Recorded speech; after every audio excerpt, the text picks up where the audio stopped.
Eu tenho aqui um fragmento de São Bernardo, obra-prima de Graciliano Ramos, segunda geração. Só dando um detalhe aqui, né, um revisionalzinho. A segunda geração tem um romance social e um romance psicológico. E alguns autores, como Ciro dos Anjos, tem um livro fenomenal chamado Amanuense Belmiro, são só psicológicos. Tá? Então, quando fala assim, ó, romance nordestino, besteira, bullshit, tá? Alguns autores ainda, como esse Ciro dos Anjos, eles são só psicológicos. Vai haver autores que são regionais. Eu pego Érico Veríssimo lá no Sul, eu pego Graciliano Ramos, Jorge Amado, Zé Américo Miranda, Raquel de Queiroz, eles são regionais. Não posso chamar de nordestino, por quê? Érico Veríssimo escreve sobre o Rio Grande do Sul. Então há duas grandes vertentes. Uma vertente regional e social e engajada, e outra vertente existencial. Graciliano Ramos funde os dois. É muito gênio. Esse livro de São Bernardo é a angústia existencial de um cidadão, de um proprietário, tal qual o Dom Casmurro, proprietário que escreve. De um proprietário que perdeu a vontade de produzir. Mulher suicidou, perdeu o crédito, perdeu os amigos. Por isso ele escreve. Que massa! Parece Dom Casmurro. Tá? Dom Casmurro, cidadão, peço desculpas, perdeu a mulher, na verdade, ok. Em tese, a mulher morreu lá longe. Tá? Ele perde a vontade de tudo e decide escrever. Mas o que me interessa é romance psicológico, romance ainda social. A poesia, já sabemos, é uma poesia que tem várias vertentes.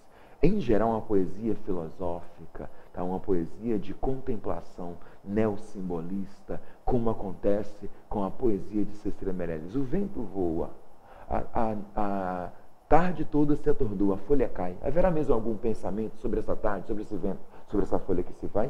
Isso é a segunda geração, tá? De caráter filosófico metafísico. Vai haver uma visão irônica do estar no mundo, a percepção assim, o mundo é esquisito mesmo. Tá? Casa entre bananeiras, mulheres entre laranjeiras, pomar, amor, cantar.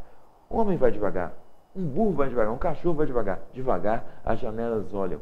Eita vida besta, meu Deus. É o Drummond filosofando ironicamente sobre o estar no mundo na segunda geração. A poesia engajada, tá? Do Operário em Construção, do Vinícius de Moraes. Vai haver uma poesia engajada também daquele senhor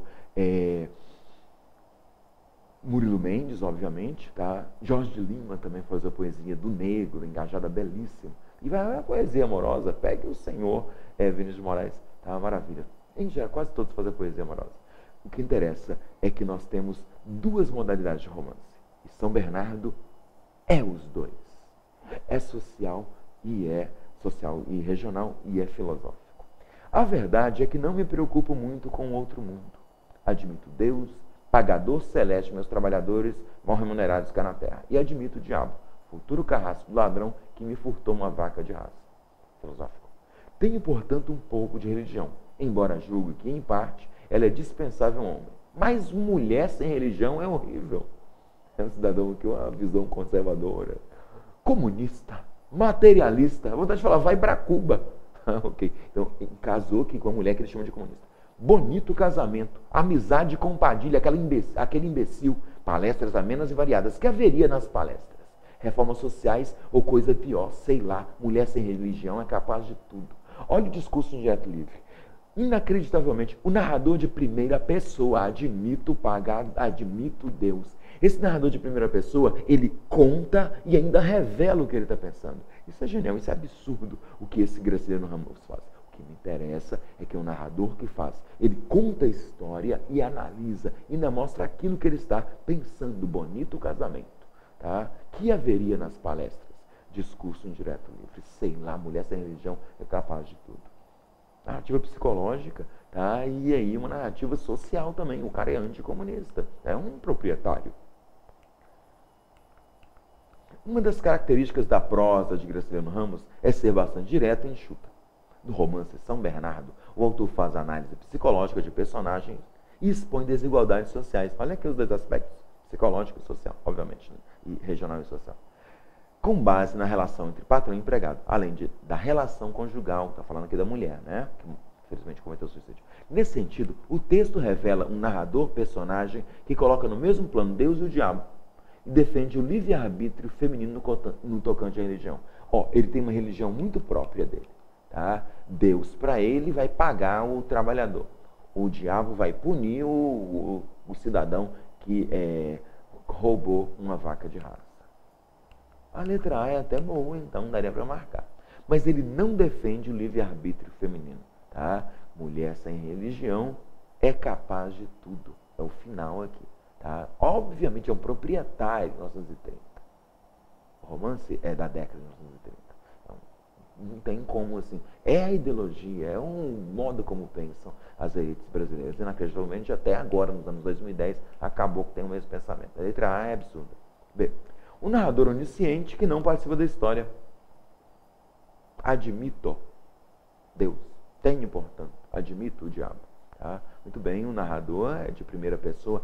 Isso é inacreditável. O narrador de primeira pessoa fazer análise psicológica de si.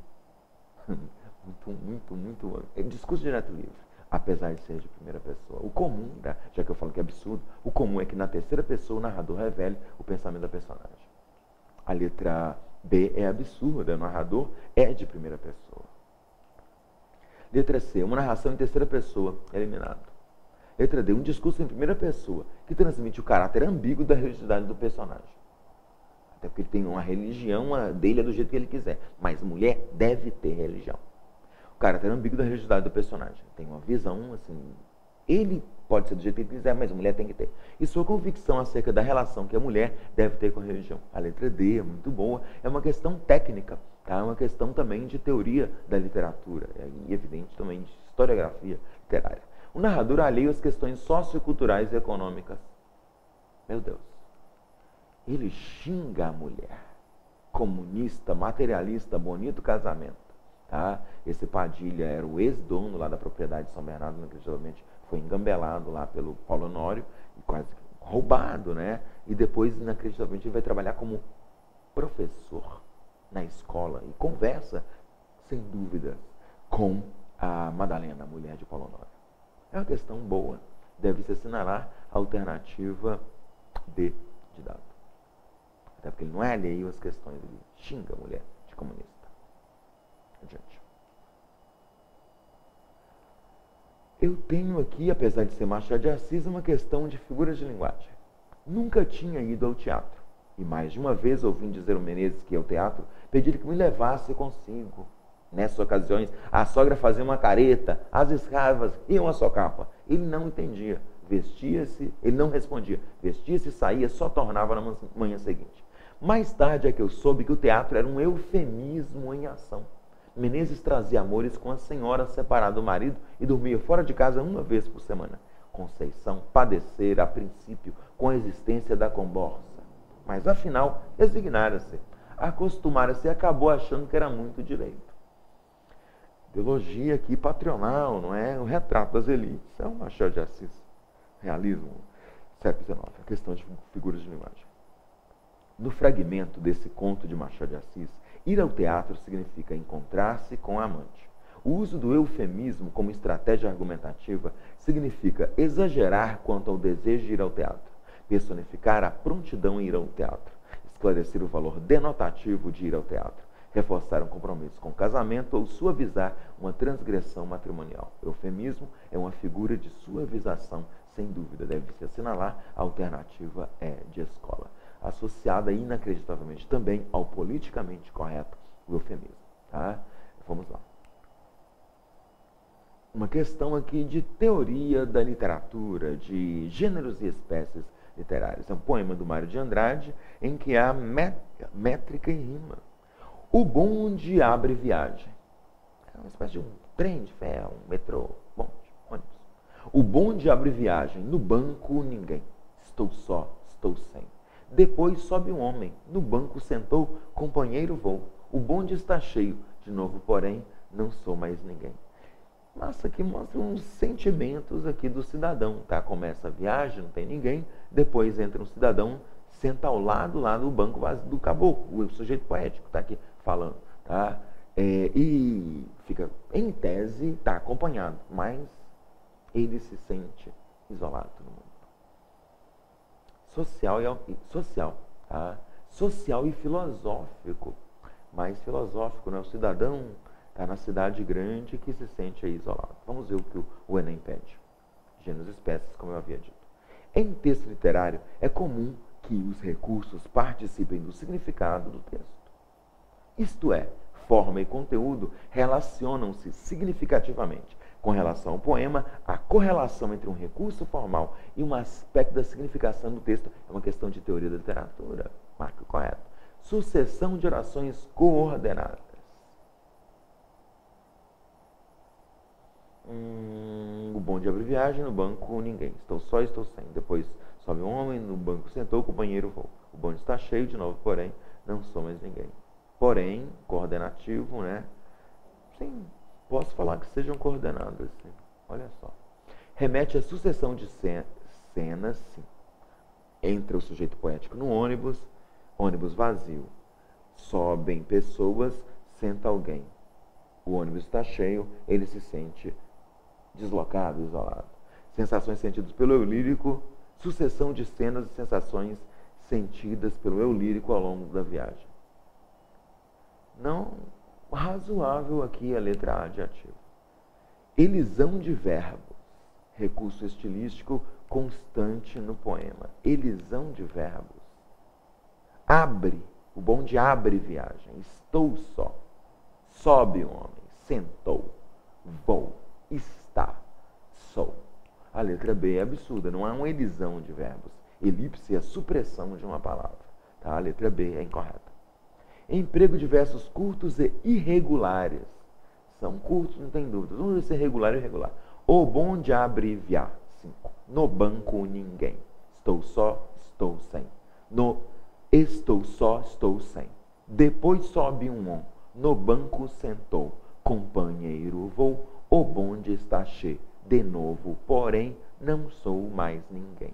O é regular. Apesar de ser da primeira geração ali, Mário de Andrade, primeira geração do modernismo, existe um caráter tradicional, o poema tem versos metrificados e até rimados.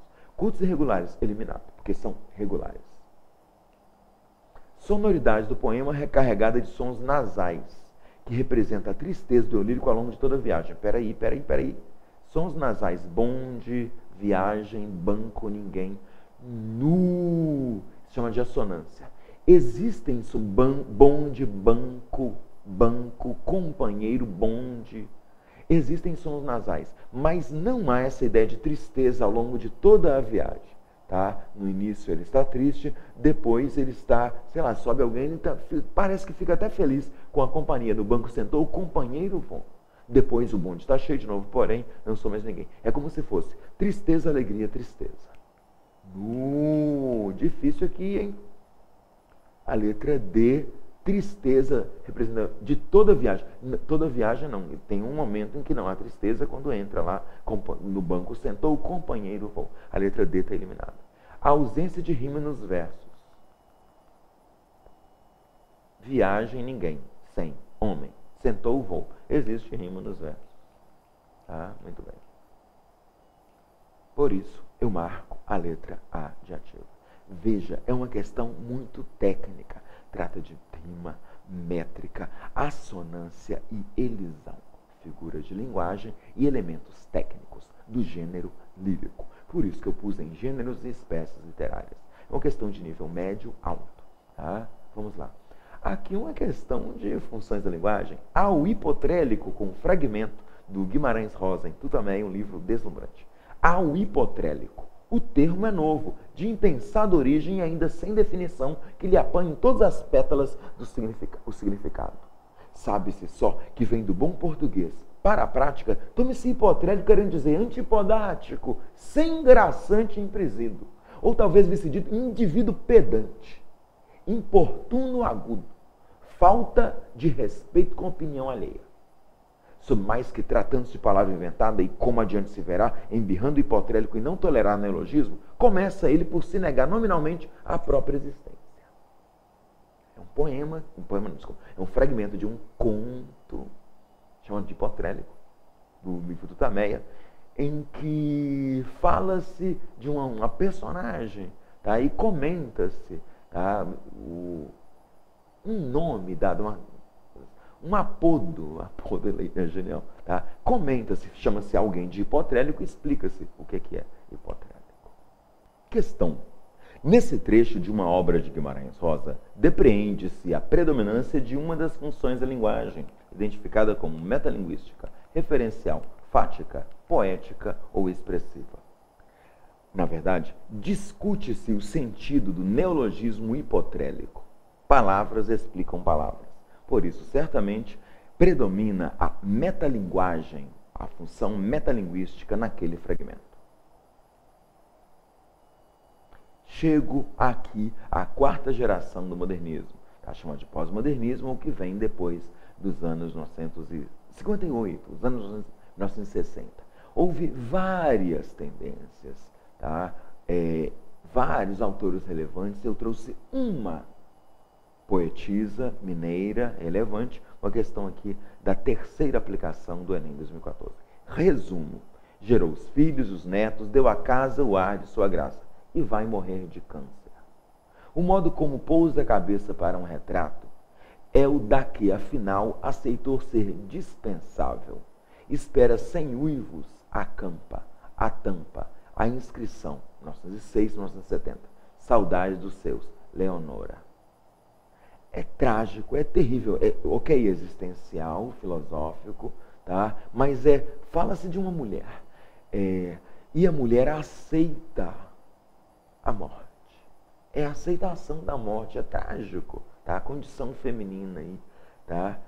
Na verdade é uma condição existencial, humana, mas também é a mulher aqui, tá? Que aceita a morte, tragicamente. O poema tem um caráter prosaico, até pelo título, resumo, e versos livres e brancos, obviamente. É uma proximidade muito grande na forma e na linguagem da quarta geração da poesia e da primeira geração da poesia, inacreditavelmente. Vamos ver o que o Enem pediu. O texto de Adélia Prado apresenta uma mulher cuja vida se resume. Sua expressão poética revela as contradições do universo feminino feliz. Frustração relativa às obrigações cotidianas, busca da identidade no universo familiar, subterfúgios de uma existência complexa, resignação diante da condição social imposta. Na verdade, a melhor alternativa é a letra E. A mulher se encaixa no papel dado a ela. Também aceita o papel, assim como aceita a morte. A questão é bastante boa, tá? Houve aqui uma analogia entre o câncer e a condição feminina. Absurdamente boa a questão. Tá? Na verdade, o poema é muito bom e essa metáfora indicada aqui pela letra E é genial. Muito boa. Essa foi a análise da prova de linguagem, das questões de literatura. Você sabe agora todos os temas, a importância, tá? Tudo, excelente prova aí, ó, excelentes estudos.